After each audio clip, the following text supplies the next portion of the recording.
I was raised in a Christian home with generations of Christian heritage. My great-grandfather was a United Baptist pastor. My grandparents and both of my parents on both sides were saved at a young age, and so my heritage and my experience was to grow up in a Christian home.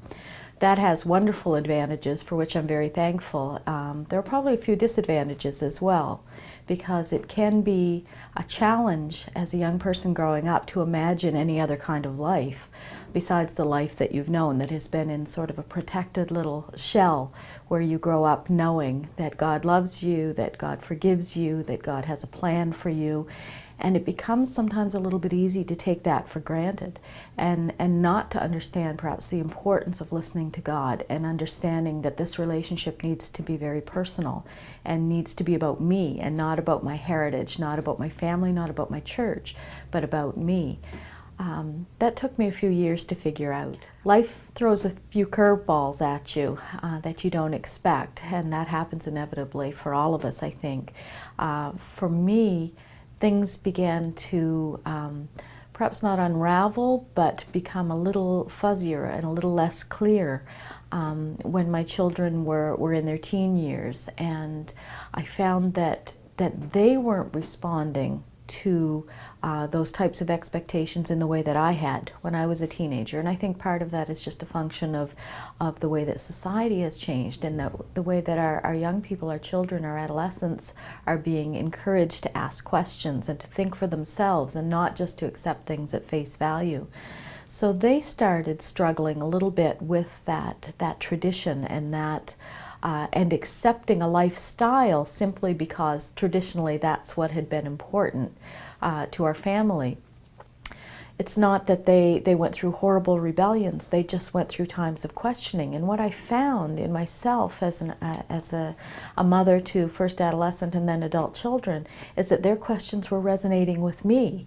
And I started to think that there was something missing, not in terms of my faith perhaps, but in terms of my responsiveness to what God had for me as an individual, as a mother, as a professional, as a teacher.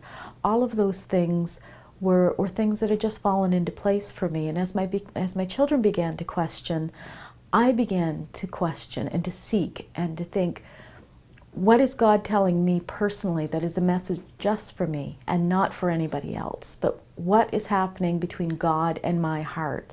Not God through the church and my heart, not God and through my parents and my heart, but just between God and me.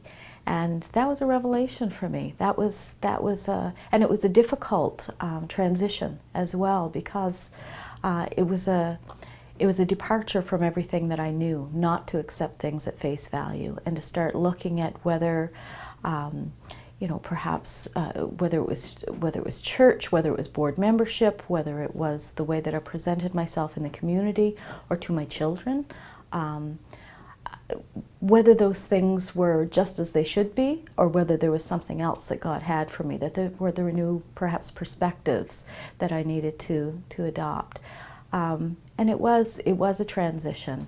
I went through another transition a few years ago when my marriage ended after nearly 30 years, and that too is, for anybody, a difficult transition. And you start to have to examine who you are, because I was no longer a wife. I was no longer maybe even a pillar of the church, in that my own situation had changed, and how did that then change the way that other people perceived me? And so this became a time of real reflection, and more than that, a time where my faith had to expand to not only just believing blindly that God has a master plan for the world, for my family, but that God had something unique for me. And that took some time. It's still taking time. Listening to God for me has become a daily activity. It's become an hourly activity, and I don't take anything for granted anymore. God has given me messages, He's given me insights, He's given me sensitivities to things that just rolled off my back perhaps in the past. And that's been an amazing growth experience for me. And growth doesn't come without pain.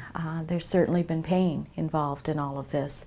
But there's also been a sense that through intentional listening to God, through seeking His voice and His message for me, that I have been placed in a position where I understand, perhaps in a way that I never have before, my responsibility to those around me, to other people. It's taken me out of myself.